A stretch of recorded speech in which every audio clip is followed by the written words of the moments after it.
हुजूर को दफन करके लौटे, तदफीन से फारग हुए, कब्र मुबारक में उतारा, हुक्म पूरा किया। कहते हैं वापस आए तो जनाब अंस से सैयदा फातिमा कहने लगी, अंस तूने भी मेरे रसूल पे मिट्टी डाली है?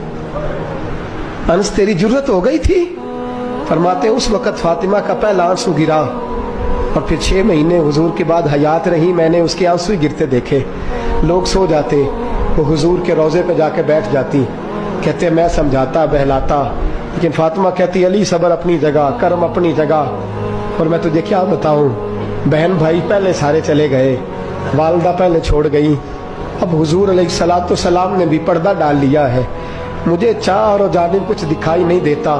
कहते 6वां महीना था हुजूर के विसाल को। एक दिन मुस्कुराती हुई फातिमा घर आई रोजे से रात को बच्चों के साथ, तो शेर खुदा कहने लगे, मैंने कहा फातिमा बड़े दिनों के बाद मुस्कुराते देखा, क्या बात है?